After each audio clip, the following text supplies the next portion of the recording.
Wild Card Line, you're on the air. Hello. Oh, hey, this is Dave, San Jose. Hello, Dave. How you doing? Hey, I have two questions on the ratings. How'd you do against KGL? Did you get them this time?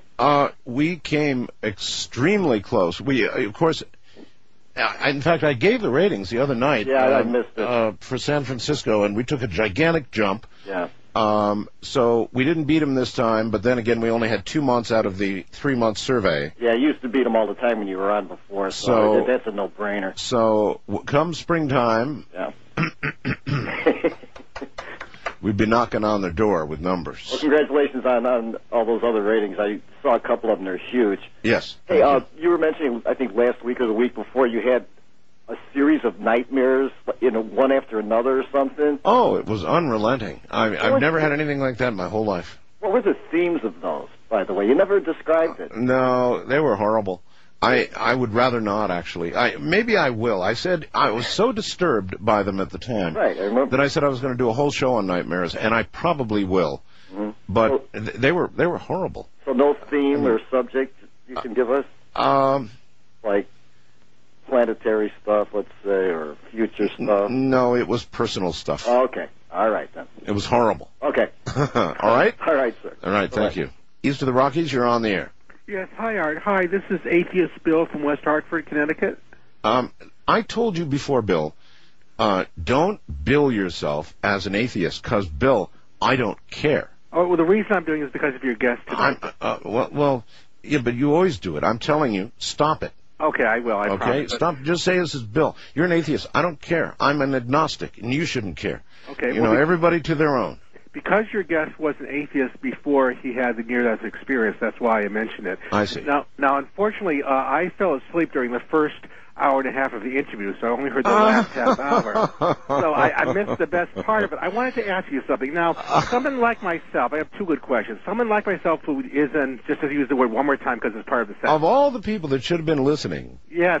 That's why I want to ask you, because someone like myself who is an atheist, if I can just say it one more time, but is a nice guy. I'm a nice person. I'm not a bad guy. I don't go around murdering people or raping or hurting people or robbing.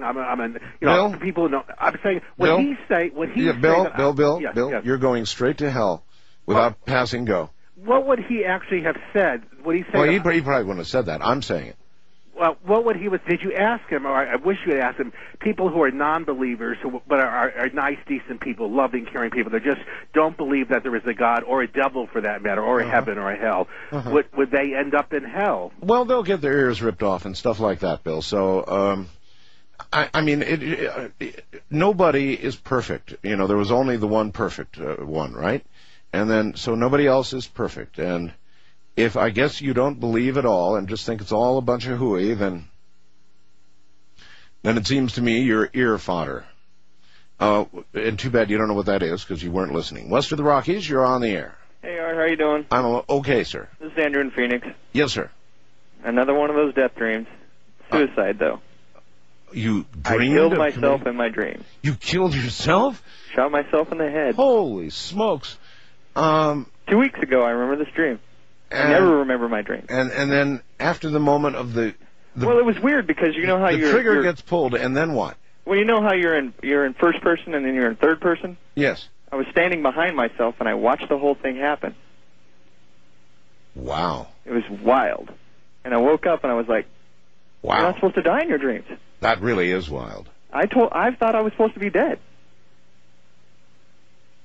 Oh. So when I heard the caller, as soon as I did, I had to get on the phone. Yeah, I've never had such a dream. Ever. So that's really wild. It was. And then to the point where you could, I saw everything. It was wild. But I never went past that point. I woke myself up. Past the point of the shot and seeing myself fall. And I don't even know why. Isn't that weird? Yeah, that's really weird, sir. I don't know what to tell you. I guess, let us hope it is not in any way prophetic. Oh, no, it won't. Okay, good. Take care. Take care. That's a new one. Suicide in a dream. And then seeing it as a third person, and then back awake again. First time caller line, you're on the air. Hello. Hi. Hello. Hello. Yes, extinguish your radio and proceed. Okay. How's that? If it's off, it's fine. Okay.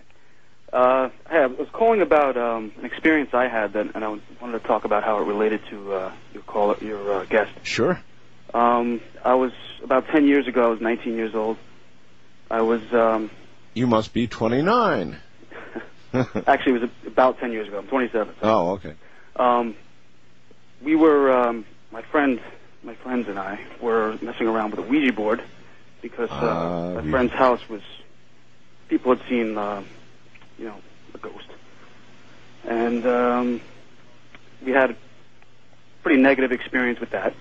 And at the time, I was also messing around with astral projection.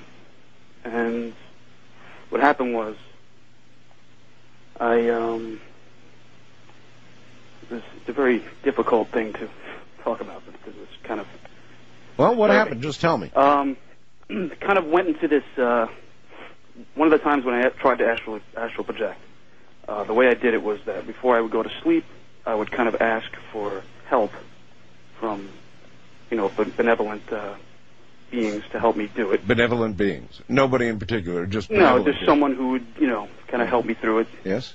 And about 4 times I was able to do it, and it was your typical thing where I would just kind of float into my room.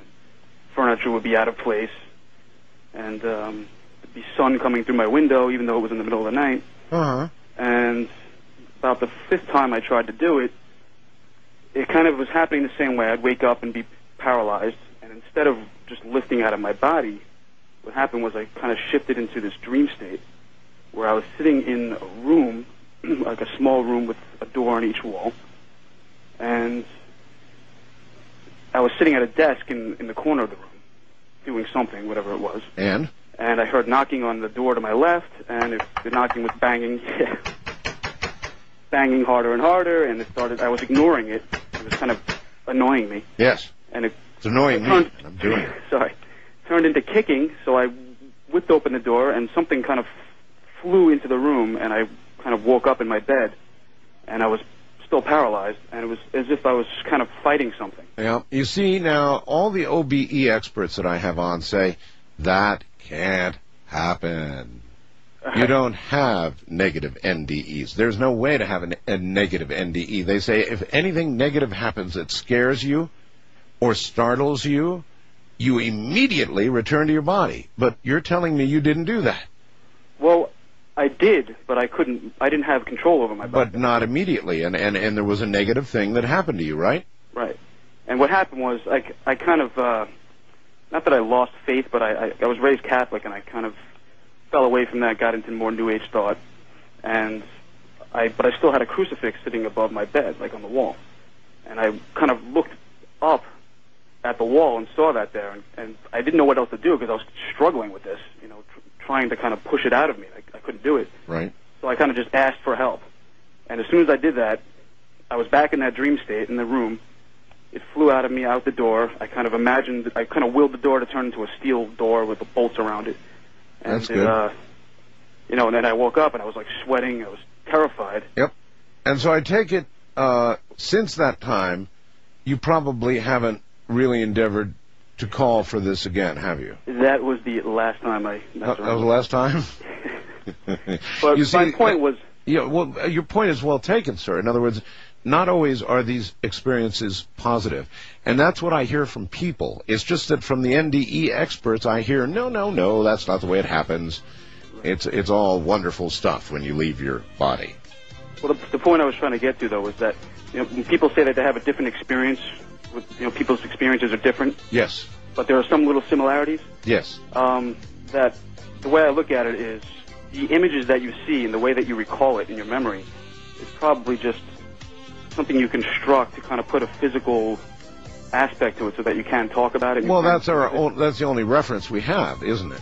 Right. Okay, I appreciate the call. We've got to go. We've got a break coming up immediately. This is Coast to Coast AM.